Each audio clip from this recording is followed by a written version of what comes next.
जय हिंद। देखिए, इससे पहले के क्लास में हम आपको आर्टिकल 31 तक समझा दिए थे। उससे पहले एक बार क्विक रिवीजन करते हैं कि भाग 3 में हम लोग को किस चीज़ की चर्चा दिया गया है भाई साहब। तो भाग 3 को हम मूल अधिकार कहते हैं, इसे मैग्ना कार्टा कहते हैं। अनुच्छेद 12 से लेकर कहाँ तक है? 35 तक है।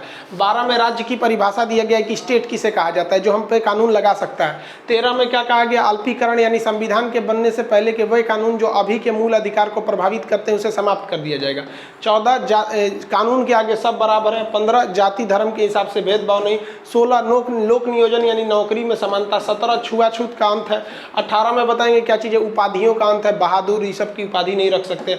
19 में विभिन्न प्रकार की स्वतंत्रता है, इसे संविधान का रीढ़ कहते हैं। 20 में क्या कहा भैया? 20 में कहता है कि संविधान जो है 20 अनुच्छेद कहता है कि एक गलती की एक सजा देनी है और उस समय के कानून के हिसाब से ही आपको क्या करना है? सजा देना ही नहीं कि पहले या बाद के कानून को मतलब आपको सजा देना है। 20 में क्या कहा गया है कि आप, ये तो 20 हो गया। 20 के बाद क्या आता है भाई? 21 में कहा गया प्राण एवं दैहिक स्वतंत्रता है, उसे आप, और उसी में क्या है? निजता का अधिकार है। आप बिना कानूनी प्रक्रिया से किसी की जान नहीं ले सकते हैं। 20 और 21 को राष्ट्रपति भी सस्पेंड नहीं कर सकते हैं। 22 में क्या है? गिरफ्तारी से संरक्षण, गिरफ्तारी से पहले वारंट दिखाना है, 24 घंटे में जेल में ले जाना है, पसंदीदा वकील रखने की स्वतंत्रता है। 22 हो गया। यहाँ पे एक 21 का भी है जिसमें शिक्षा का अधिकार है, बताए थे आपको। 23 में बताइए ये शोषण के विरुद्ध अधिकार है, इसमें क्या कहा गया? बलात् श्रम बेगारी नहीं करा सकते हैं। 24 में 14 वर्ष से कम आयु के बच्चों को आप खतरनाक काम में नहीं लगा सकते हैं। 25 व्यक्तिगत धार्मिक स्वतंत्रता। 26 सामूहिक धार्मिक स्वतंत्रता है। 27 धार्मिक कार्यों के लिए रखा धन पर टैक्स नहीं लगेगा। 28 सरकारी विद्यालयों में धार्मिक शिक्षा नहीं दी जाएगी। 29 अल्पसंख्यकों को उनके भाषा या लिपि के आधार पर विद्यालय में प्रवेश से नहीं रोका जाएगा, इसमें अल्पसंख्यकों की रक्षा की चर्चा है। 30 अल्पसंख्यक अपना चाहे तो स्कूल खोल सकते हैं। 31 में क्या था भैया? तो ये क्या था आपका? संपत्ति का अधिकार, अब इसे समाप्त कर दिया गया। यहाँ तक तो हो गया। अब बात करते हैं अनुच्छेद 32। ये बड़ी इंपॉर्टेंट है, इसे संविधान की आत्मा कहा जाता है। अब देखिए ध्यान से, अनुच्छेद 32 को क्या कहा जाता है कि संविधान की आत्मा तो साइड की चीज़ है, अब उसको बाद में समझाएंगे। ये जितना हमारा मूल अधिकार है ना, ये तो सारा का सारा मूल अधिकार है, भाग 3 में जिसकी चर्चा है। तो कहा जाता है कि इस मूल अधिकार को मूल अधिकार बनाने वाला मूल अधिकार किसे कहते हैं? तो अनुच्छेद 32 को कहते हैं।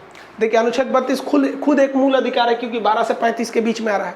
तो ये हमारा मूल अधिकार, इसलिए हमारा मूल अधिकार बना हुआ है। मूल अधिकार का मतलब हमसे कोई नहीं छीन पाता है। तो ये अधिकार, हमारा मूल अधिकार केवल इसीलिए है क्योंकि ये वाला मूल अधिकार है। तो मतलब अनुच्छेद 32 को क्या कहा जाता है कि मूल अधिकार को मूल अधिकार बनाने वाला मूल अधिकार कौन है? अनुच्छेद 32। ये क्यों ऐसा कहा जाता है? तो ध्यान से समझिए, ये हमारी गारंटी लेता है।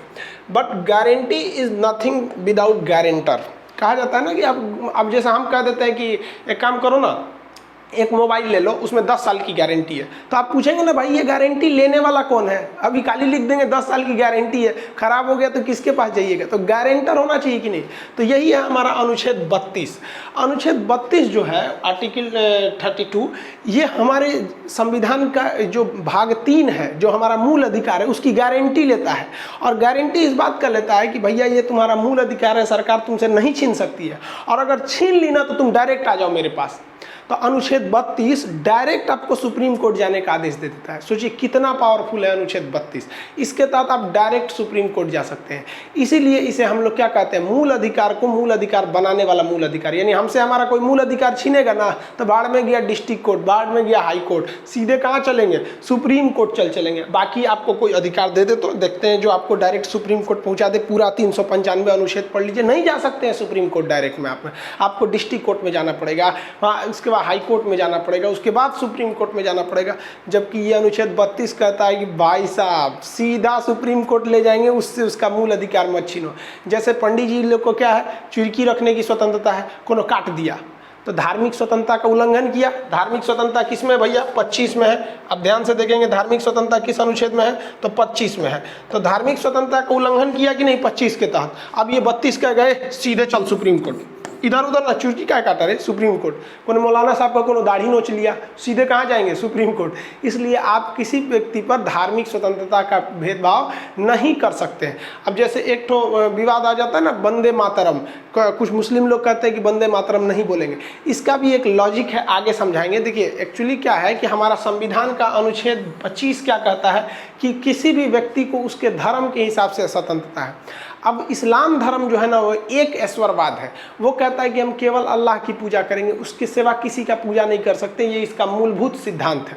और वंदे मातरम कहने का सेंस क्या होता है कि हम इस धरती की पूजा करते हैं। तो देखिए बात में कुछ खास नहीं है, लेकिन एक सिद्धांतवादी मतभेद है, वो कहता है कि हम केवल अल्लाह की पूजा करेंगे, सम्मान सबका करेंगे लेकिन पूजा करेंगे केवल अल्लाह का। मुस्लिम अपने माता पिता का पैर नहीं छूते हैं, रीजन क्या है कि पैर छूने का मतलब वंदना करने का होता है, तो वो नहीं छूते हैं उसका। बहुत सारे लोग ऐसे नहीं छूते हैं लोग पैर वगैरह, तो वो क्या कहते हैं कि भैया हमारा धार्मिक स्वतंत्रता, हम एक ही की पूजा करेंगे। इसलिए सुप्रीम कोर्ट भी जब इस पे संसद में बहस हो रहा था कि हम वंदे मातरम सुजलाम सुजलाम मलयज सुतलाम इसको हम लोग अपना राष्ट्रीय गान बनाए कि जनगण मन को, तो फिर यही विवाद आ गया कि भाई राष्ट्रीय गान सबको गाना रहता है, इसमें इस्लाम धर्म जो है वो धार्मिक भावना को लेके इसे नहीं गाएगा। आगे इसकी चर्चा करेंगे अभी और डिटेल से कि क्या ये उचित है या नहीं है। तो आप उस पर जबरदस्ती नहीं करा सकते। कहाँ चल जाएगा? 32 पे चल जाएगा। जैन धर्म नंगे रह सकते हैं, दिगंबर लोग क्या रहते हैं? नंगे रहते हैं। आप कहेंगे कि ना कपड़ा पहन सभ्य समाज है, भाई उसकी धार्मिक स्वतंत्रता। अनुच्छेद 25 कहता है कि दिगंबर को नंगा रहना ही है, तो कहाँ चल जाएगा? 32 के तहत। तो जितना मूल अधिकार है इसका गारंटर कौन है? अनुच्छेद 32। गारंटी कौन दे रहा है? अनुच्छेद 32। और गारंटी ले कौन रहा है कि मेरे पास आओ? Supreme Court is the guarantor of our all fundamental rights. समझ में आ गया आप लोग को? अब आगे थोड़ा सा आप इस पे इंपॉर्टेंट देखते हैं एग्जाम में कैसे पूछेगा। तो ये तो समझ गए होंगे इसे इतना इंपॉर्टेंट क्या है। इसके इंपॉर्टेंस को देखकर भीमराव अंबेडकर ने इसे संविधान की आत्मा तथा संविधान का हृदय कहा था। हृदय, दिल, सोल एंड हार्ट। कंफ्यूज मत हो जाइएगा। दिल है 32, हृदय है 32, मतलब आत्मा है 32। रीढ़ कौन है? अनुच्छेद 19। और संविधान की कुंजी कौन है? कुंजी वो प्रस्तावना है, वो आगे पढ़ाएंगे आपको। प्रियम्बल है। संविधान का रक्षक कहा जाता है किसे? अनुच्छेद 32 को। अब तो समझ में आ गया रक्षक क्यों कहते हैं। भैया सीधे आ जाओ वहाँ पर। मूल अधिकार का गारंटी लेता है ये आपका क्या है? गारंटर है आपका, अनुच्छेद 32 है, इसलिए इसे क्या कहा जाता है? मूल अधिकार को मूल अधिकार बनाने वाला मूल अधिकार। अनुच्छेद 32 का टेक्निकल नाम क्या है? संवैधानिक उपचार। संवैधानिक उपचार मतलब रेमेडियल। एक उपचार मतलब क्या होता है? इलाज है। मतलब आओ कुछ बिगड़ल आओ हम तो संवैधानिक तरह से क्या कर देते हैं? इलाज कर देते हैं, रेमेडियल हो जाता है। अब इसमें बात क्या चीज़ है? आखिर ससुरा के पास 32 के पास हम तो ये समझ गए कि नहीं 32 ये कर सकता है, करेगा कैसे ससुरा 32 ये? तो उसके लिए कहा गया है कि न्यायिक कार्रवाई करेगा। तो अनुच्छेद 32 है क्या? न्यायिक उपचार। इस उपचार माने इलाज कैसे करेगा? तो न्यायिक कार्रवाई से इलाज करेगा। अब डॉक्टर ऑपरेशन कैसे करता है? छुरा कैंची उची रख ले रहता है, अलग अलग डिजाइन के कैंची रख ले रहता है। तो ऑपरेशन वाला को क्या कहा जाता है? ऑपरेशन एपरेटस कहा जाता है। ऑपरेशन थिएटर में जाएंगे तो अलग अलग टाइप के छुरा कैंची रख ले रहता है। तो वही न्यायिक उपचार के लिए ना ये भी अलग अलग छुरा कैंची रखा है, चीर फाड़ कर देगा किसी का भी। तो जिससे ये चीर फाड़ करेगा ना उसको हम लोग कहते हैं रीट। इंग्लिश हिंदी दोनों का रीट मतलब होता है आदेश। ये क्या है? Order of court. ये कोर्ट का एक ऑर्डर है जो स्पेशली निकालता है कोर्ट अनुच्छेद 32 का प्रयोग करके सुप्रीम कोर्ट, और ऑर्डर देता है। अब आप सोचिए सुप्रीम कोर्ट का ऑर्डर कितना भयानक है कि एक बार ऑर्डर दिया ना तो आसाराम चल गए जेल में, एक बार दिया राम रहीम चल गए जेल में। सुप्रीम कोर्ट एक बार बोल दिया था कि भाई जनप्रतिनिधि की धारा जो 2013 में कानून लाई थी जिससे कहता था लालू यादव छूट सकते थे, भेज दिया एक के बाद जेल में। किसी का पावर है? इंदिरा गांधी को भेज दिया था। इससे बड़का पावर सुप्रीम कोर्ट से किसी का नहीं है। अब सोचिए हम एक आम व्यक्ति को अनुच्छेद 32 इतना अधिकार देता है कि सीधे जाइए सुप्रीम कोर्ट में और ऑर्डर ऑफ कोर्ट लेके आइए। अब कोर्ट का ऑर्डर लेके चलाएंगे ना तो समझते हैं ना वो दरोगा हो चाहे एसपी कमिश्नर कुछ भी हो, झाड़ देगा वहाँ पे। सुप्रीम कोर्ट के आगे प्रधानमंत्री पुर करते हैं लोग वहाँ पे। जानता है कि एक बार लिख देगा अयोग्य है तो फिर चिल्लाते रह जाइए, यहाँ पे कुछ नहीं हो सकता है। पाकिस्तान के प्रधानमंत्री थे ना नवाज शरीफ, क्या किए नवाज शरीफ को? सुप्रीम कोर्ट ने कह दिया ना कि ये प्रधानमंत्री लायक है नहीं, चल गए नवाज शरीफ। चिल्लाए अपने नहीं पाकिस्तान में। क्या पाकिस्तान से ज़्यादा थेथर होता है क्या दुनिया में? उनका थेथर ही निकाल दिया वहाँ का सुप्रीम कोर्ट। तो हम लोग के नेतवा तो पाकिस्तान इतना थेथर नहीं है सब। हमारे नेतवा क्राइम व्राइम में उतना नहीं रहता है सब। हमारा नेतवा 80% घोटाला में रहता है सब, 20% क्राइम में रहता है। वहाँ वाला तो सीधे बम मारता है सब। तो अब समझते हैं कितने टाइप का आदेश है। जैसे आप मेरे क्लास में आइएगा तो हम कई टाइप का आदेश दे सकते हैं। जैसे मान लीजिए आप बीमार पड़ गए तो स्टाफ को आदेश देंगे, अरे उतारो उतारो इसको, ले जाओ हॉस्पिटल ले जाओ। आप नहीं पढ़ पा, मान लीजिए आपके पास सपोज कीजिए कि पैसे कम पड़ गए, आप मेरे पास आइएगा, तो हम क्या कहेंगे स्टाफ से कि ले जाओ हॉस्पिटल ले जाओ, हॉस्पिटल ले जाओ। अरे दूसरा आदेश देंगे, कहेंगे अच्छा इसको थोड़ा सा कम फी में कर दो, समझा गया कि नहीं। दूसरा आदेश हो सकता है। कई टाइप के हमारे पास भी अधिकार रहते हैं। मान लीजिए पढ़ाई नहीं करिएगा तो क्या कहेंगे, हॉस्पिटल ले जाओ कि फीस कम कर दो। स्टाफ को लेंगे मोटका बांस ले और मार 20 बांस खोपड़िए पे फोड़ दे मुड़िए कर। तो अलग अलग आदेश दे सकता है। जिसके पास शक्ति है ना, वो सिचुएशन के हिसाब से आदेश दे सकता है। तो सुप्रीम कोर्ट को भी आदेश देंगे ना, आप खुला छूट दे देंगे सुप्रीम कोर्ट को, ससुरा जजवे पगला गया, पता चला मेहरारू से झगड़ा करके ले है, आपको कह दे मार तो चट्टा का फांसी दे देंगे। तो इसलिए जज को भी रोका गया कि कहीं यो मत पगला जाए। तो इसके लिए जो रीट होते हैं भाई साहब, ये रीट कहेगा कि रीट कितने टाइप के होते हैं। तो रीट 5 टाइप के होते हैं। कितने टाइप के ऑर्डर दिए जाते हैं? 5। अब वो कौन कौन से 5 ऑर्डर है उसको समझते हैं। पहले एक एक करके समझा देते हैं, फिर एक ट्रिक देंगे लास्ट में, एक बार में याद हो जाएगा।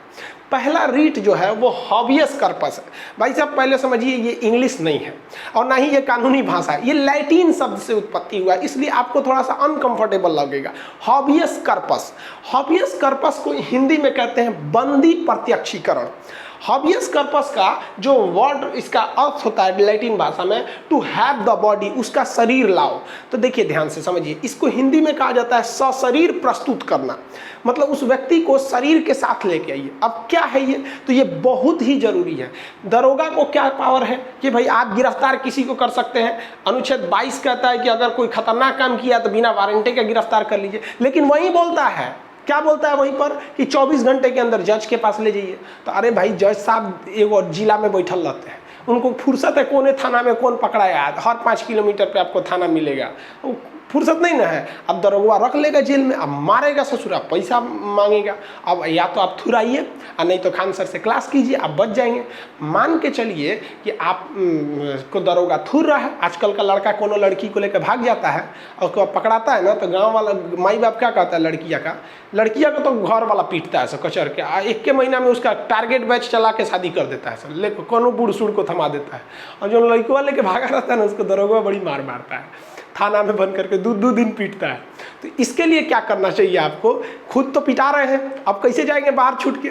तो अपने किसी रिश्तेदार या फिर किसी दोस्त के साथ या फिर किसी वकील के थ्रू आप कहवाइए। थाने में तो आपको मिलने दिया ही जाएगा, और नहीं भी मिलने दिया जाएगा तो घर वाले को पता नहीं कि बबुआ पिटा रहा है, तो कोर्ट में जाए, सुप्रीम कोर्ट में तुरंत सुप्रीम कोर्ट में जाए, आप कहें कि भाई साहब आप हमारा जो व्यक्ति है इसे फला थाना ने पकड़ लिया है और छोड़िए नहीं रहा है। कोनो को तो 10-10 दिन नहीं छोड़ता है। तब सुप्रीम कोर्ट के गए, नहीं छोड़ रहा है, इधर होगा अपने आप को कौन चीज समझता है रे, हॉबियस कर्पस, अपना उसका एक आदेश पाल होता है। देखिएगा जज बैठल रहता है, बगलिया में रहता है, लिखा तो कौन थाना है, कौन थाना है, तो आप बताइएगा कि हमारा लखनऊ का थाना है, आलमगंज थाना। तो कहेगा आलमगंज थाना को आदेश दो तो हॉबियस कर्पस। अब वो हड़क जाएगा, तुरंत फैक्स आएगा थाना में, हॉबियस कर्पस, किसको किसको गिरफ्तार किए, तुरंत छोड़ो, जिसका 24 घंटा से ज़्यादा हो गया, या तो कोर्ट में ले जाओ या तो छोड़ो। अब तुरंत जज का बात आ गया। और अगर वो अवहेलना किए और उस दरोगा को पता नहीं कि अगर पीछे से अगर सुप्रीम कोर्ट ने कोई इंक्वायरी के दिया तो पूरा थाने में ससुरा टर्मिनेट कर देगा, जा, इतना भयानक पावर होता है। अब क्या करेगा, या तो उसको छोड़ना पड़ेगा, रिलीज करना पड़ेगा। अगर छोटा मोटा क्राइम किया तो रिलीज करो, नहीं भी रिलीज करोगे तो कोर्ट के पास जाओ। अब कोर्ट में चले जाएंगे ना, तो कोर्ट जो होता है ना, आराम से एसी में बैठल रहता है सब, वो आपके मामले को सीरियस नहीं लेता है, सब कानून के हिसाब से देखता है सब। ओ लड़की लेके भागल है, अच्छा जाओ मुकदमा कर दो जी। या फिर सीरियस मैटर रहेगा तो आपको कह देगा अच्छा जेल में भेज दो। जेलवा में पिटाई नहीं होता है, मेन तो पीटता है सब पुलिस वाला। आपको बढ़ा दिए रिमांड क्या चीज़ होता है, तो 22 में पढ़ा दिए थे। तो सोचिए हॉबियस कर्पस का मतलब क्या आता है कि तुम मुझे शरीर के साथ उस व्यक्ति को सशरीर न्यायालय में प्रस्तुत करो, उसके वकील को नहीं ला सकते हो। तो आपसे कहेगा कि हॉबियस कर्पस में क्या उसका प्रतिनिधि कोई रिप्रेजेंटेटिव जा सकता है? हाँ, केस करने के लिए जा सकता है, लेकिन दरोगा को उस अपराधी को जिसे उसने डिटेन किया है, रखा है, उसे सशरीर लाना पड़ेगा। इसलिए एक किसी भी व्यक्ति की व्यक्तिगत स्वतंत्रता के लिए सबसे ज्यादा जरूरी रीट कौन सा है? तो भैया ये आपका हॉबियस कर्पस बंदी प्रत्यक्षीकरण। कहेगा व्यक्तिगत स्वतंत्रता के लिए, पर्सनल जो फ्रीडम होता है उसके लिए। पता चला हम खा रहे हैं कहीं, मान लीजिए चौराहा पे फुचका गुपचुप खा रहे हैं, कोई पुलिस वाला उठाया, कहा खान सर चल थाने में पकड़ के रख लिया, कहीं ये पढ़ाई जेल में पढ़ाइए, दरोगा है हम, दरोगा हो तुम तो, दरोगा हो तो दरोगे बन रहिए भाई, आपसे भी ऊपर है सुप्रीम कोर्ट है, आपका पावर है, अच्छी बात है, आप क्राइम कंट्रोल कीजिए, हमें को उठा के लेके चल जाएगा। तो आपको अगर कोई उठा के ले जाता है ना, सीधे कंप्लेन कीजिए सुप्रीम कोर्ट में।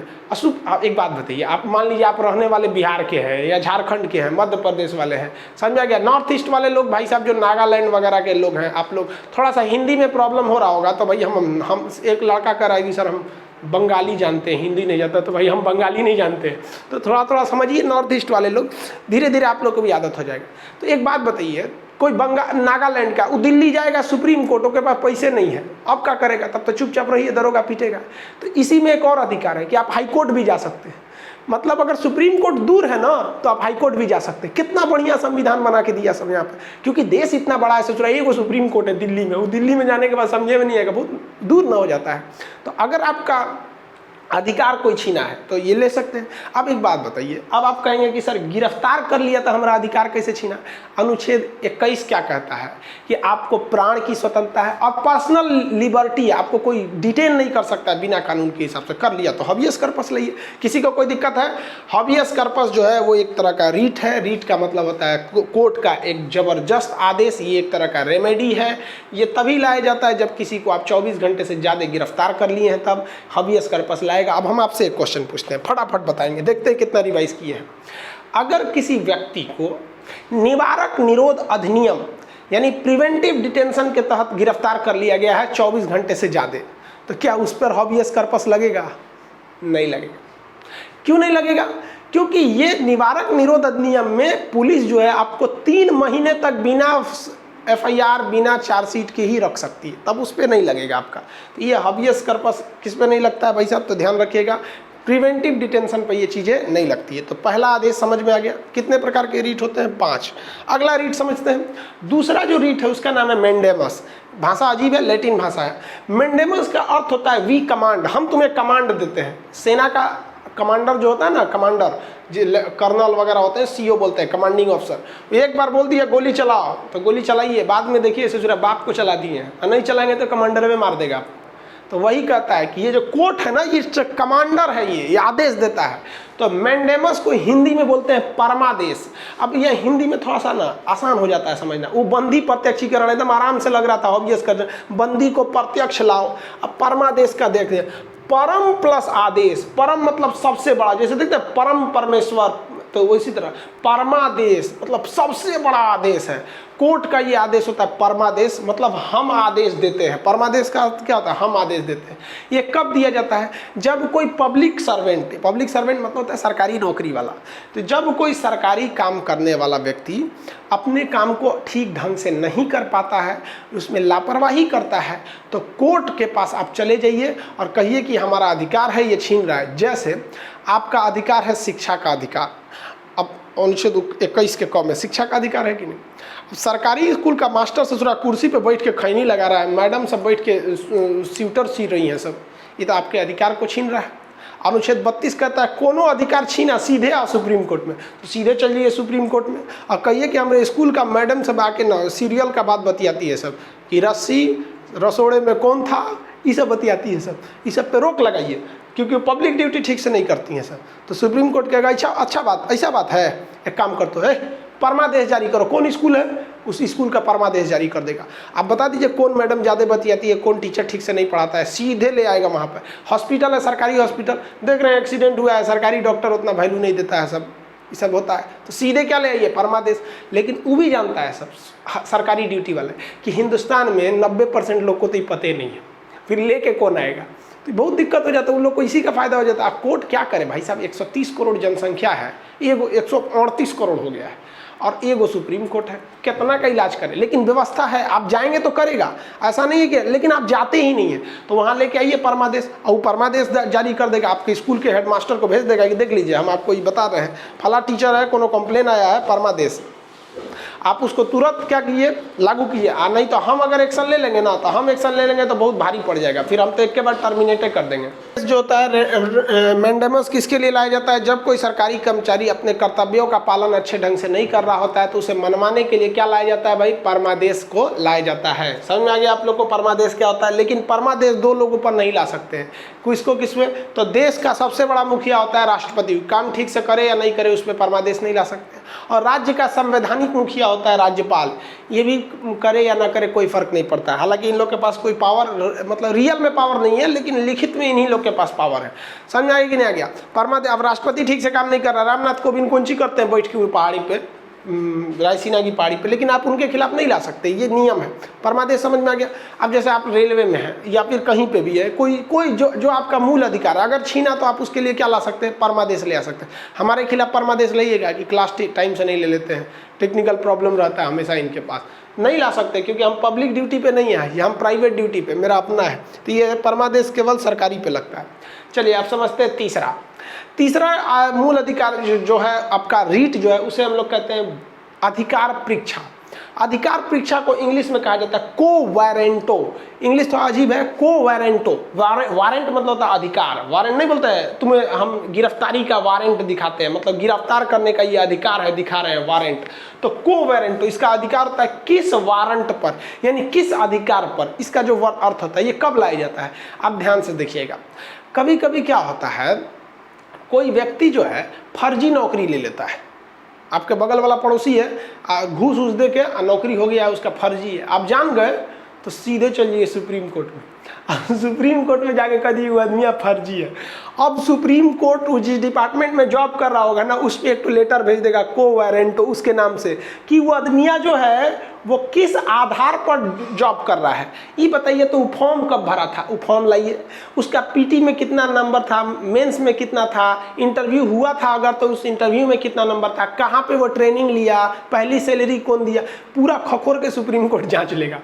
और उसके बाद पकड़ा गए ना, जितना सैलरी लिए सब उगलवा लेगा, जेलों भेज देगा आपको। तो जब कोई व्यक्ति जिस चीज़ के लिए एलिजिबल नहीं है उस पोस्ट पर काम करने लगता है, तो सुप्रीम कोर्ट में आप जाके बता सकते हैं। अब कोर्ट जज नहीं ना घूमेंगे सब सड़क पे, कौन है यहाँ पे, नहीं ना कर सकते हैं, को-वारेंटो कर सकते हैं। समझ आएगी नहीं गया। एक बार मेरे साथ भी ऐसा हो गया था। मेरे साथ कैसे हो गया था, हम जल्दबाजी में थे, ट्रेन में जा रहे थे, तो हम एक्चुअली बाहर सफ़र में जाते हैं तो लोअर पहन लेते हैं, कंफर्टेबल रहता है, सज धज के कौन जाएगा वहाँ पे। तो एक पुलिस वाला था, वो हमको समझाना कि कहीं का मतलब छोट मोटा आदमी है, इसको पैसा ऐंठ लेते हैं। अब पुलिस वाला आया ना तो हमसे कह रहा है टिकट लाओ। हम कह रही भाई साहब ये टिकट काहे मांगता है।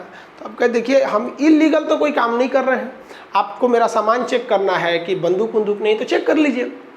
टिकट चेक करना है तो आप टीटी को बुलाइए, हम दिखा देंगे आपको। अब टिकट की जिम्मेदारी आपकी तो है नहीं यहाँ पे। तो तन गया वहाँ पे कि नहीं हम टिकट चेक करेंगे। हम कहें कि आप हमको जितना सिक्योरिटी जांच करना है कर लीजिए, इस बॉगी में ऑलरेडी टिकट जांच करने के लिए है, वो टिकट आएगा हम दिखा देंगे, हम आपको नहीं दिखाएंगे। ऐठने लगा वहाँ पे कि चलो उतारते हैं। और ससुरा हमको उतार लिया अगला स्टेशन पे आगरा के पास चल दिखाते हैं। उन सब का बड़ी दबदबा रहता है, उतार लिया हमको, कह कोई बात नहीं उतार लो यहाँ पे, ले गया वहाँ पे। तो इत्तेफाक से जो उसका सीनियर ऑफिसर था ना, वो एसपी रैंक के होते हैं सर रेलवे में, सीनियर ऑफिसर है, उनको हम साफ साफ बता दिए कि भाई साहब I will take legal action against your constable under the quo warranto section of article 32 of Indian constitution. अब ससुरा एसपी तो पढ़ल लिखल रहता है, तुरंत रिलीज किया, अरे अरे अरे पहुँचा पगला कहीं करे तू सर हमरो नौकरियाँ ले जाएगा, तोरा ये अधिकारे नहीं है, आई पढ़ल लिखल आदमी को मत डिस्टर्ब किया करो। तो बतिया रहा था सर देखने में नहीं लग रहा था कि पढ़ल लिखल है, तो क्या करेंगे यहाँ पे। अब सोचिए कि एक आम आदमी को उतार लेता तो कहता है साहब 200 रुपया लीजिए छोड़ दीजिए, हमारे पास टिकट था, अरे यार हम लोग इतना निचड़ वाला काम करेंगे कि विदाउट टिकट जाएंगे। लेकिन एक बात आती है ना कि चला हम इतना पढ़े लिखे हैं और तू हमारा को धमकाएगा कांस्टेबल होकर, अरे बा कितना दरोगा पढ़ा दिए हम, तू कांस्टेबल होकर हमरे सिखाएगा, चल तोरा बताते हैं। तो आपको अधिकार ही नहीं है, आप वो काम मत कीजिए वरना सस्पेंड हो जाएंगे। सरकारी हॉस्पिटल में जाइएगा, कोनो झाड़ू मारने वाला चपरासी है, डॉक्टर कह देता इंजेक्शन लगा दे, तो इंजेक्शन लगाता है, ये बताइए वो इंजेक्शन लगाएगा। ये बात अलग है कि उनको एक्सपीरियंस हो जाता है इंजेक्शन लगाने का, लगा देते हैं, लेकिन आपके जान से खिलवाड़ कर रहे हैं। अनुच्छेद 21 पढ़िए, आपके प्राण से कोई नहीं खेल सकता है, आपका प्राण से खेल रहा है, झाड़ू लगाने वाला इंजेक्शन लगा रहा है वहाँ पर।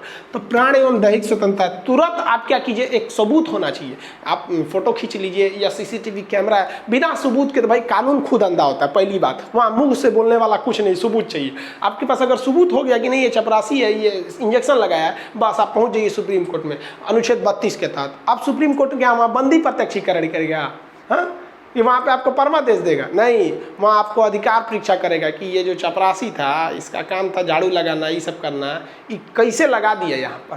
तो अब जब आपको वहाँ का डॉक्टर जो सुप्रिटेंडेंट होगा वो बताएगा कि क्या प्रॉब्लम था। देखिए प्रॉब्लम भी सुनना जरूरी है। ऐसा भी हो सकता है कि सर मेरे पास ऐसा प्रॉब्लम था कि हम किसी के ब्रेन का ऑपरेशन कर रहे थे, छोड़ते तो ये मर जाता, और उधर उसको इंजेक्शन लगाना जरूरी था, छोड़ते तो वो मर जाता। इसलिए किसी के प्राण की रक्षा भी जरूरी है, तो उसका अगर हम रिस्क नहीं लेते तो क्या होता है। इसलिए हमने इनको कहा कि तुम इंजेक्शन ले लो, क्योंकि खूब से खूब होता तो सर रिएक्शन कर देता, मरता तो नहीं ना, लेकिन जरूरी था लगवा देना। तो कोर्ट कहेगा अच्छा हाँ चलो, लेकिन हाँ आइंदा ध्यान रखना स्टाफ बढ़ा लो। समझ में आ रहा है कि नहीं। तो कभी कभी मजबूरी में भी हो जाते हैं, समझ में आया, आपको कोई दिक्कत नहीं इसमें। तो को वारंटो का मतलब होता है आप किस अधिकार पर कर रहे हैं। आपका ट्रैफिक पुलिस जो होगी, देखिए ट्रैफिक में नियम है कि जिस दरोगा के कंधे पर स्टार नहीं है, सिंगल स्टार रहेगा तो ASI कहेगा, असिस्टेंट सब इंस्पेक्टर, 2 गो स्टार रहेगा तो सब इंस्पेक्टर, 3 गो स्टार रहेगा तो इंस्पेक्टर। अगर वो स्टार जो रहेगा आपका सिल्वर कलर का हो गया तो CO हो गया। अगर वही स्टार सिल्वर कलर का नहीं है, गोल्ड कलर का है, और यहाँ पे एक तो लाल रंग की पट्टी नहीं है, दरोगा के देखिए नहीं है, लाल ब्लू पट्टी रहती, पट्टी नहीं है तो SP हो जाता है। तो कहा जाता है कि आपका जो चालान काटने का अधिकार है वो कम से कम आपका SI रैंक का अधिकारी होना चाहिए, ASI, कम से कम 1 स्टार रहना चाहिए, वही आपका चालान काट सकता है। कांस्टेबल चालान नहीं काट सकता है, फाइन नहीं लगा सकता है, भले रोक सकता है। तो जाइएगा ना, दरोगा तो शांति से बैठा रहता है, एजेंट छूट पर क्या होता है, लठिया ले रहता है, वो भांजता है, ये रोक रोक गाड़ी रोक गाड़ी रोक गाड़ी रोक, चल 5000 फाइन हो गया। यहाँ पे जरा 5000 फाइन हो गया, तू काटना 5000 फाइन, तोरा बताते तो नौकरियाँ ना खा जाएंगे तब कहना 5000 फाइन है कि कितना, ये अलग मैटर है। पहले ये बता तुमको अधिकार किसने दे दिया। तुम्हारा काम यही है कि गाड़ी साइड में लगवाओ और हमको अपने सीनियर के पास ले जाओ। सीनियरवा उसका एगो पलानी में बैठल रहता है, कहीं छाता होता लेके, उसके पास जाएंगे तो गुटखा खिले रहेगा पूरा, हेलमेट नहीं ठोका आपको पास। इसे पुलिस वाला समझना है, मोरल गिरा देता है सब। देखिए पूरे हिंदुस्तान में पुलिस में ऐसा नहीं है कि सब करप्ट है, कुछ इतने ईमानदार है ना कि कभी कभी हम सोचते हैं कि पुलिस में कैसे चलाए, लेकिन कुछ इतना गलत काम कर देते हैं सब ना। लेकिन उन सब की भी मजबूरी है, सोचा दिन रात उन सब के पास गुंडे बदमाश आते हैं, कभी चोरी किया है, मर्डर किया है, रेप किया है, पत्नी को मार दिया, छत से कूद गया, दिन रात चोरे उचक्के के साथ रहते हैं। तो उन सब का भी मेंटेलिटी है ना एकदम सनक जाता है सब। तो ये आप समझ में आ गया अधिकार परीक्षा को वारंटो। ये तीसरा आपका क्या हो गया, रीट हो गया। अगला रीट समझते हैं। तीसरा में कोई दिक्कत नहीं। पहला क्या था भाई, बंदी प्रत्यक्षीकरण। देखिए इसमें सीक्वेंस से मतलब नहीं है पहला दूसरा से, बस पता होना चाहिए पांचों। बंदी प्रत्यक्षीकरण हो गया। ये कब दिया जाता है, बंदी को 24 घंटा के अंदर अंदर दे दीजिए हमको।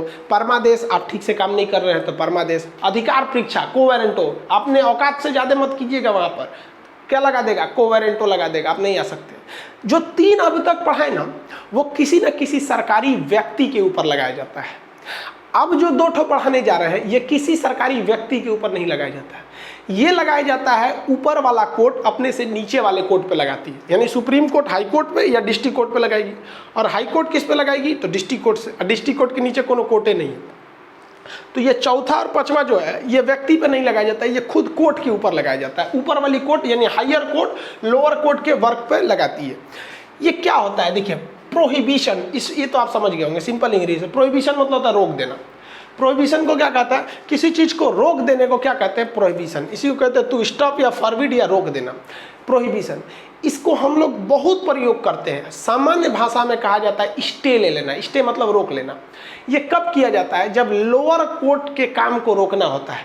जैसे मान लीजिए कि हम पकड़ाएं, हमको कोई पुलिस वाला हमको पकड़ लिया यहाँ पे कि खान साहब को पकड़ लो यहाँ पे, और जेल में डाल दिया हमको, और लोअर कोर्ट हमको सजा दे दिया, हाँ खान साहब ठीक आदमी ना है, फांसी दे दो इनको, एकदम फांसी दे दो। इनका एप्लीकेशन पे बड़ी कमेंट आ रहा है कि कई लड़कों का पेमेंट फंस गया है, फांसी दे दो इनको। ऐसे जो डिस्ट्रिक्ट कोर्ट वहाँ हमारा फांसी दे देगा, और अगर फांसियाँ नहीं रोकेंगे ना, अगर हमको कोई फांसी नहीं रोका, ऊपर से सुप्रीम कोर्ट या हाई कोर्ट, तो पुलिस की मजबूरी है कि भैया फांसी दे दो क्योंकि कोर्ट का आदेश है। अरे भाई, हम अपने आप को बेगुनाह साबित करेंगे हाई कोर्ट में या सुप्रीम कोर्ट में, लेकिन साबित करने से पहले इसके आदेशवा को तो रोक भाई साहब। पता चला तू उधर कोर्ट में मुकदमा चलेगा, हाई कोर्ट का दिया, इधर डिस्ट्रिक्ट कोर्ट की नवंबर में खान सर को फांसी दो, टांग देगा हमारा, तो मरिए जाएंगे हम। तो इसके लिए ना, रोकने के लिए, उसके आदेश को रोकने के लिए क्या लाया जाता है, उसके काम को रोकने के लिए क्या लाया जाता है, स्टे लाया जाता है। तो प्रोहिबिशन, तो ऊपर वाली कोर्ट निचली कोर्ट को कह देती है, हाई कोर्ट कह देगी डिस्ट्रिक्ट कोर्ट को, या डिस्ट्रिक्ट कोर्ट कह देगी अच्छा तू अपना रोक दो, इस चीज़ को अभी रोक दो। इसका जनरली प्रयोग कब किया जाता है, तो ध्यान से समझिए, जब निचली अदालत की अपने अधिकार का अवहेलना कर रही होती है, या फिर जो उसको अधिकार नहीं है वो काम कर रही है। अभी काम क्या है, कंटिन्यूअस चल रहा है, खत्म नहीं हुआ, अभी चल रहा है, और कंटिन्यूअस चल रहा है, और किसी ने जाके ऊपर वाली कोर्ट में, हाई कोर्ट या डिस्ट्रिक्ट कोर्ट में कह दिया, हाई कोर्ट या सुप्रीम कोर्ट में कह दिया कि देखिए वो वाले कोर्ट में ये काम जो है वो इलीगल हो रहा है। अब इलीगल कैसे, तो ध्यान से समझिए। मान लीजिए कि लखनऊ में कोई मर्डर हुआ, तो लखनऊ में जब मर्डर हुआ तो इसकी सुनवाई कहाँ चलनी चाहिए, लखनऊ के कोर्ट में चलनी चाहिए, लेकिन उसकी सुनवाई चल रही है ससुरा कानपुर के कोर्ट में। अभी बताइए, बात तो गलत नहीं है, लेकिन कानपुर के कोर्ट को क्या ये अधिकार है कि आप लखनऊ के मर्डर को देखिए? तब तो पता चला कोनों का कोर्ट कहीं का कहीं देखने लगेगा।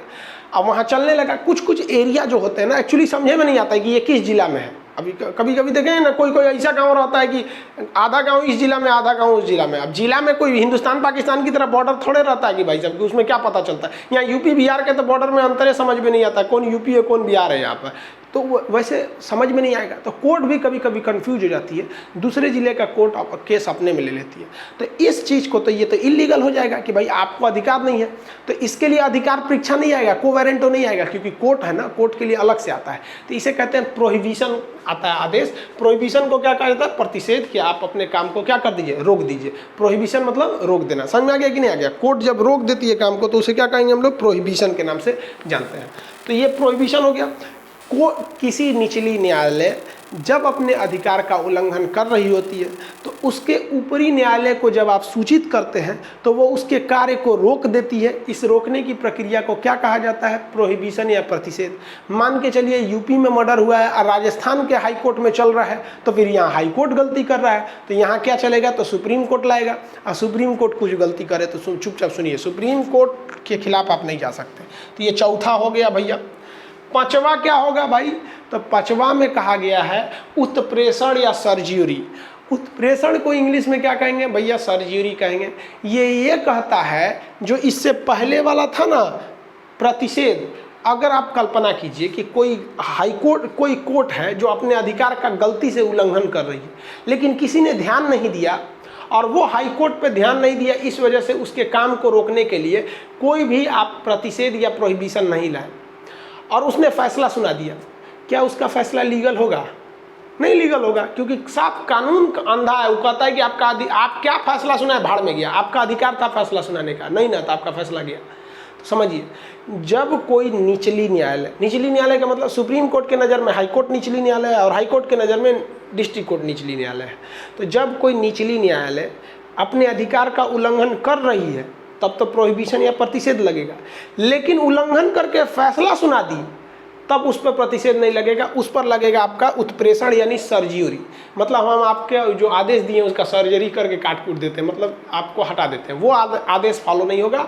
आप वो फाइल जो मेन न्यायालय है अपने से ऊपरी न्यायालय को ट्रांसफर कर दीजिए। डिस्ट्रिक्ट कोर्ट में तो हाई कोर्ट में करिए, हाई कोर्ट है तो डिस्ट्रिक्ट कोर्ट में कर दीजिए। समझा क्या, जिसे हम क्या कहते हैं, सर्जरी कहते हैं। तो यहाँ से मामला यहाँ जाएगा, यहाँ से यहाँ जा सकता है। तो ये कब लाया जाता है भाई साहब, इसका पूरा नाम होता है पूर्णतः सूचित करना, टू सर्टिफाइड। मतलब आप हमें दीजिए, हम सर्टिफाइड करेंगे कि क्या मैटर है ये। तो इसमें क्या बोला भाई साहब, कहता है कि हायर कोर्ट, लोअर कोर्ट को क्या कहता है, लोअर कोर्ट के फैसले के बाद आता है। ये कौन देता है, तो हायर कोर्ट देता है। किसे देगा, लोअर कोर्ट को। ये क्या ट्रायल के दौरान, मुकदमे के दौरान आता है? नहीं, मुकदमा रोकने के लिए प्रोहिबिशन आता है। जब ये फैसला के बाद आता है, मान लीजिए कोर्ट ने फैसला सुना दिया तो फैसले के बाद आएगा। ये कब आता है, तो इसके 2-3 शर्त हैं। अगर वो कोर्ट ने अपने क्षेत्राधिकार यानी लीगल ऑथराइजेशन के बाहर काम किया है तो, या कोई उल्टा सीधा फैसला दे दिया, अनुचित फैसला दे दिया है तब। जैसे आप कोई भी फैसले को आप अपील करते हैं तो इसी आधार पर कर सकते हैं कि भैया हमारा अधिकार छीना गया, उल्टा फैसला सुना दिया या अप्राकृतिक फैसला सुना दिया, यानी ऐसा फैसला सुनाया जो ऊपरी अदालत को लगता है कि नहीं इस तरह से नहीं होना चाहिए, तब आपको ले आ सकता है सर्ज्यूरी। तो टोटल कितने प्रकार के आपके रीट हो गए? 5 प्रकार के रीट हो गए। आपको तो शुरू में ही बताएं कि टोटल रीट की संख्या कितनी होती है भाई साहब? 5 होती है। अब इन पाँचों का एक ट्रिक समझ जाते हैं कि कौन कौन से वो 5 होते हैं। तो ध्यान से समझिए, ट्रिक है कि बंदी पति परमेश्वर, महिलाएं जो होती हैं ना पति को परमेश्वर कहती हैं, पति को परमेश्वर कहती हैं। मानती हैं कि नहीं मानती हैं ये नहीं पता हमको, ये तो कोई महिला ही बताएगी कि भाई परमेश्वर मानते हैं कि नहीं मानते हैं। लेकिन हाँ, हम ये सुने हैं कि वो परमेश्वर कहती हैं। महिला सब घुसी आएगी सब सुन। देखिए ध्यान से, तो कहा गया है बंदी पति परमेश्वर, यानी पति अगर बंदी भी है ना तो क्या है? परमेश्वर है। 1 मिनट ध्यान से रुकिएगा। तो इसका ट्रिक क्या है कि भाई बंदी पति परमेश्वर उसका अधिकार, तो पति का अधिकार है, मतलब आपको समझाया जा सकता है। तो क्या कहा गया है कि भैया बंदी पति परमेश्वर उसका अधिकार, ये हो गया आपका ट्रिक। बंदी पति परमेश्वर उसका अधिकार, ट्रिक याद हो गया आपको। अब इस ट्रिक के हिसाब से आप इसको बनाइए। बंदी से क्या होगा? पति से क्या होगा? परमेश्वर से क्या होगा? समझ गए? क्या चीज होगा भाई? बंदी से बंदी प्रत्यक्षीकरण, इंग्लिश में कोवेरेंटो करे, हॉबियस कर्पस। पति से प्रतिषेध, रोकना, प्रोहिबिशन। परमादेश से मैंडेमस, उसका से उत्प्रेषण यानी सर्ज्यूरी, ये दोनों कोर्ट पर आता है, बाकी सब व्यक्ति पर आते हैं। अधिकार से क्या हो जाएगा? अधिकार परीक्षा यानी कोवेरेंटो हो जाएगा, ये सर्ज्यूरी इसका हो जाएगा, इसका क्या हो जाएगा? मैंडेमस, इसका हो जाएगा प्रोहिबिशन, इसका हो जाएगा आपका हॉबियस कर्पस। समझ में आ गया?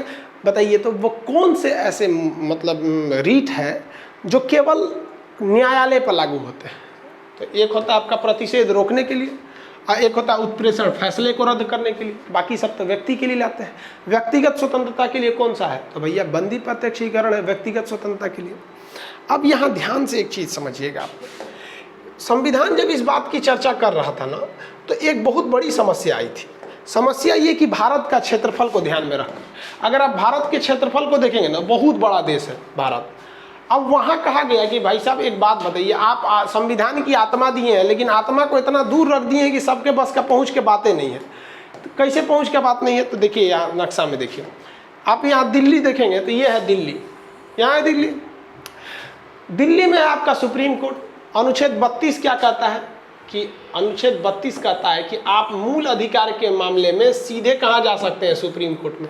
अब एक बात बताइए, केरला के किसी आदि व्यक्ति को उसके मूल अधिकार को छीन लिया गया है। जैसे आपको चारों ओर घूमने की स्वतंत्रता है।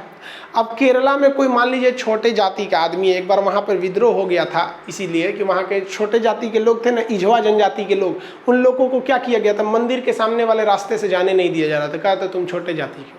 तो सपोज कीजिए कि आज के वक्त भी उस बेचारे गरीब को कहा जाता है कि ये मंदिर के रास्ते से नहीं जाओ, और वो बेचारा बहुत गरीब है, तो कहाँ से बेचारा पैसा लाएगा सुप्रीम कोर्ट में? आपको क्या लगता है सुप्रीम कोर्ट में एक दिन में डिसीजन आ जाएगा? ला पाएगा इतना दूर तक? नहीं ला पाएगा, बहुत समस्या हो जाएगा। तो ये आत्मा किस काम का उतना दूर रहेगा? तब संविधान निर्माताओं में बहस हुई, BN राव, भीमराव अम्बेडकर, राजेंद्र प्रसाद, इन लोगों ने डिस्कस किया, फिर अन्य संविधान से देखा गया। तो इसके लिए आर्टिकल जोड़ा गया 226। आर्टिकल 226 कहता है कि आपको अगर कोई भी मूल अधिकार में हनन हुआ है तो आप कहाँ जा सकते हैं? सुप्रीम कोर्ट जा सकते हैं 32 के तहत, और हाई कोर्ट जा सकते हैं 226 के तहत। कितना बढ़िया है भाई, आपको जो करीब लगे वहाँ चले जाइए, फैसला सेम आएगा। 5 टाइप का रीट आएगा, बंदी प्रत्यक्षीकरण, प्रतिषेध, परमादेश, उत्प्रेषण, अधिकार परीक्षा, सबका दोनों का वैल्यू सेम रहेगा। हाई कोर्ट के भी ऑर्डर को आप टाल नहीं सकते हैं, सोच रहा टपका देगा, फांसी पे लटका देगा। सुप्रीम कोर्ट का भी नहीं ले सकते। कितना बेहतरीन काम किया। अब जरा हम आपसे पूछते हैं, एक बात बताइए, आप कहाँ जाना चाहिएगा? आप मतलब जब देखिए, जब सेम चीज़ मिल रहा है तो कहाँ जाइएगा? सुप्रीम कोर्ट में जाना चाहिएगा या हाई कोर्ट में? एकदम सेम चीज़ है दोनों में, तो कोई तो अंतर ही नहीं है, दोनों का फैसला 5 आएगा। तो आप कहेंगे नहीं sir, supreme court, high court तो पास है, जेन्युइन पास है। अब जैसे मान लीजिए हम पटना में पढ़ाते हैं, हमारे मूल अधिकार का हनन हो गया, तो हम ये भाई साहब पटना से क्या करने के लिए जाएंगे? हम दिल्ली 5 को काम आकाज हो जाएगा, उससे अच्छा पटने में नहीं चल जाएगा आदमी, हाई कोर्ट पटने में है, तो ये हो सकता है। लेकिन कभी कभी आपका मन है, आप हाई कोर्ट में जाना चाहते हैं तो हाई कोर्ट में जाइए, नहीं मन है तो आप सुप्रीम कोर्ट में जा सकते हैं। जैसे ये दिल्ली है, दिल्ली जहाँ है, दिल्ली के जस्ट पास में एक और जगह है जिसका नाम है गाज़ियाबाद, वो यूपी में पड़ता है। अब एक बात बताइए, यूपी के गाज़ियाबाद वाला व्यक्ति अगर अनुच्छेद 32 का प्रयोग करेगा तो सीधे सुप्रीम कोर्ट चला जाएगा, उसके लिए तो सुप्रीम कोर्ट करीब है। और हाई कोर्ट इतना दूर है, 226 का प्रयोग करेगा तो हाई कोर्ट आएगा। तो आप बताइए, उसके लिए तो हाई कोर्ट ही ज़्यादा दूर है, इसलिए वो 226 का प्रयोग नहीं करेगा, क्योंकि वो दिल्ली के करीब है, इसलिए वो सीधे 32 का प्रयोग करके कहाँ चला जाएगा? सुप्रीम कोर्ट चला जाएगा। तो आप बताइए कि भैया रीट निकाला क्यों जाता है? आपके मूल अधिकार की रक्षा करने के लिए। और मूल अधिकार की रक्षा करने के लिए निकाला जाने वाला रीट जो होता है, ये दो लोग निकाल सकते हैं भैया, सुप्रीम कोर्ट भी निकाल सकता है, हाई कोर्ट भी निकाल सकता है। इसलिए आपसे पूछेगा कि मूल अधिकार का रक्षक कौन है, तो इना की लब दे मार दे सुप्रीम कोर्ट। भैया सुप्रीम कोर्ट और हाई कोर्ट दोनों है, उसमें टटोर के देखिएगा ऑप्शन डी पे रहता है A+B दोनों, यानी सुप्रीम कोर्ट भी है और हाई कोर्ट भी है। सुप्रीम कोर्ट मूल अधिकार की रक्षा कैसे करता है? तो रीट निकाल के करता है। आज जब ससुरा तू रीट निकाला तो तुम रक्षक हो गया, तो हाई कोर्ट भी रीट निकालेगा तो भक्षक थोड़े कहलाएगा, वो भी तो रक्षक ही कहलाएगा। अब एक बार यूपीएससी ने क्वेश्चन पूछ दिया, लड़का फंस गया। लड़का क्या फंस गया कि यूपीएससी ने पूछा था कि वह कौन सा ऐसा मामला है जिसमें हाई कोर्ट सुप्रीम कोर्ट से ज़्यादा बड़ा है। लड़का सनक गया, सब कहेगी ये कैसे हो जाएगा, ये अजीब बात हो गया। अब आपसी से कोई कहे कि वो कौन सा ऐसा मामला है जिसमें बेटा बाप से बड़ा हो जाता है, ये अरे अजीब टाइप का हो गया। लेकिन भाई ये तो कानूनी चीज़ है ना, इसमें कुछ ना कुछ हो सकता है पावर में। तब यहीं पे ध्यान दीजिएगा, रीट निकालने की जो क्षमता होती है उसमें हाई कोर्ट को पावर ज़्यादा है। कैसे हाई कोर्ट को पावर ज़्यादा है? तो समझिए कैसे ज़्यादा है।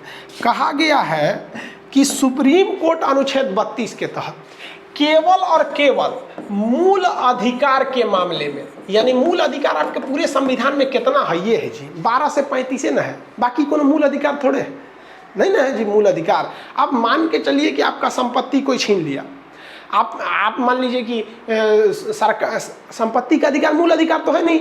अब मैं मान लीजिए हमारा घर है और उस पर घर तोड़ के वहाँ पे बनाया जा रहा है, कह रहा है कि भाई यहाँ पे मिसाइल लॉन्चिंग सेंटर बनेगा, वहाँ पे DRDO के वैज्ञानिक पहुँच गए। सर खान साहब का घर तोड़ो जी, यहाँ DRDO का रिसर्च सेंटर बनेगा, यहाँ अग्नि मिसाइल का परीक्षण होगा यहाँ पे। ले, अब संपत्ति का अधिकार तो हमारा मूल अधिकार है नहीं, हम जाएंगे भागे भागे सुप्रीम कोर्ट, महाराज अनुच्छेद 32 बचा लीजिए, हमारा घर तोड़ के वहाँ मिसाइल सेंटर खोल रहा है सर। सुप्रीम कोर्ट भगा देगा, रे भाग बकलेलवा कही क्या, मास्टर हो के पते ना है कि मूल अधिकार नहीं है, संपत्ति का अधिकार, कुछ नहीं कर सकते, जाओ मुकदमा करो डिस्ट्रिक्ट कोर्ट में। भेज देगा डिस्ट्रिक्ट कोर्ट में कि अभी संपत्ति का मामला है, जाइए वहाँ पे सरकार से मुआवजा ले लीजिएगा यहाँ पर। लेकिन सुप्रीम कोर्ट भगा दिया, हाई कोर्ट नहीं भगाएगा। हाई कोर्ट कहता है कि आप अनुच्छेद 226 के तहत अगर आपके मूल अधिकार का हनन हो रहा है, कोई आपका मूल अधिकार छीन लिया तब भी आइए, और कोई आपका कानूनी अधिकार छीन रहा है, कानूनी अधिकार कानूनी, तो भी आइए। अब बताइए, संपत्ति का अधिकार तो मेरा मूल अधिकार है नहीं, वो क्या है? कानूनी अधिकार है। यानी ये मूल अधिकार का अन्य मामला है, ये मूल अधिकार तो है नहीं, मूल अधिकार से अन्य मामला। जब भी मामला मूल अधिकार से अन्य मामला, तो इसमें जो है हाई कोर्ट कहेगा कि आ जाओ। अब बताइए, मेरा घर टूट रहा है, हमको तो सबसे पहले रोकवाना है ससुरा की, रोकिए महाराज, पहले कमवा रोकिए, बाद में आप सुनिएगा। तो ढाई दे ससुरा पे स्टे ले आएंगे हम वहाँ पे हाई कोर्ट से, तो सुनते होंगे ना फला काम में स्टे लाया गया है, सीधे 26 के तहत जाएगा। तो जिस मामले में सुप्रीम कोर्ट ने हमें भगा दिया था ये कहकर कि ये तुम्हारा मूल अधिकार नहीं है, हम केवल मूल अधिकार में तुम्हारी बात सुनेंगे, तुम डिस्ट्रिक्ट कोर्ट में जाओ, सेम उसी काम को हाई कोर्ट रोक दिया। और हाई कोर्ट DRDO के वैज्ञानिक से कहेगा, ये इधर बगल तोरा खान साहब के घर में मिला है, अगल बगल कोनो गढ़ा गुड़ही देख के वहाँ बनवा लो, यही जगह है, वहाँ से ला सकते हैं। अब आप बताइए, हमें हाई कोर्ट जाना चाहिए कि सुप्रीम कोर्ट? हमारे हिसाब से तो भाई हाई कोर्ट में सही है, क्योंकि इसमें दो फायदा है। हाई कोर्ट करीब होता है, क्योंकि हिंदुस्तान में उन्हीं के लिए सुप्रीम कोर्ट करीब है जो दिल्ली के आसपास है, बाकी सबके लिए तो उनका हाई कोर्ट करीब होगा। अब आप हिमाचल प्रदेश में होंगे तो यहाँ शिमला करीब होगा कि दिल्ली करीब होगा यहाँ पर। तो पहला तो एक तो हाई कोर्ट करीब है, और दूसरा ये है कि अगर by the way supreme court में पहुँचे और वहाँ ये हो गया कि नहीं भैया ये आपका मूल अधिकार नहीं है, तो खाली हाथ आना पड़ेगा। लेकिन यहाँ तो है ना कि भैया मूल अधिकार में अटक गया तो ठीक है, नहीं तो उन्हीं से हम करा लेंगे। समझ में आ गया कि नहीं आ गया? तो ये बहुत बढ़िया है। जैसे मान लीजिए कि हमारा मूल अधिकार के अन्य मामला बताते हैं, जैसे कॉपीराइट है। कॉपीराइट आप देखे होंगे ना यूट्यूब पे हमारा वीडियो काट काट के बहुत सब कॉपी कर लेता है सब और डाल देता है सब, अपने अपने चैनल बना लेता है सब। हमारा वीडियो, मेरा दुइये गो चैनल है, एगो खान GS रिसर्च सेंटर, एक खान सर लाइव है, वो बैकअप के लिए कभी हैक हो जाता है तो उस पर चले जाते हैं। अब वो जो मेरा कॉपी कर लेता है वो मेरा मूल अधिकार थोड़ा है। संविधान के अनुच्छेद 12 से 35 तक में कहीं लिखा है कि आपका कोई यूट्यूब का वीडियो कॉपी कर लेगा तो सुप्रीम कोर्ट चलिएगा, सुप्रीम कोर्ट वह भगा देगा, कहा कि खान साहब आप ही अत्याचार कर रहे हैं। अनुच्छेद 32 का मैंने कौन चीज़, हम आप ही के लिए नहीं ना बैठे हैं। लेकिन हाईकोर्ट में चल जाएंगे ना तो हाईकोर्ट कहेगा हो 226 के तहत है, हो आओ आओ आओ। देखो कॉपीराइट तुम्हारा मूल अधिकार नहीं है, लेकिन ये तुम्हारा अधिकार है ना जी। राइट मतलब तो अधिकार ही होता है। कॉपी राइट ये तुम्हारा not a fundamental right but it is a copy right. हम एक काम करते हैं, कोई बात नहीं, हम मूल अधिकार के तहत नहीं सुनेंगे, हम अन्य अधिकार के तहत सुन लेंगे। बताओ तो कौन कॉपी किया है? अब कॉपी जो किए रहेंगे ना उसका कुछ शर्त है कि अगर आप मेरे चीज़ का कॉपी किए हैं और हमने क्लेम कर दिया तो जितना उससे रेवेन्यू आया है उससे 4 गुना हम वसूल सकते हैं। हम अपनी रॉयल्टी बताएंगे कि हमको कितना लॉस हुआ है, बहुत ज़्यादा लॉस होता है भैया कॉपीराइट के मामले में। तो आप बताइए, यूपीएससी जो क्वेश्चन पूछता है वो बहुत दमदार पूछता है। इससे ऐसा होगा ही नहीं कि जो क्वेश्चन नहीं पूछेगा। रीट से कितने प्रकार के रीट भैया? 5। कौन सा ऐसा अधिकार है जिसमें हाई कोर्ट ज़्यादा शक्तिशाली है? तो रीट निकालने के अधिकार में।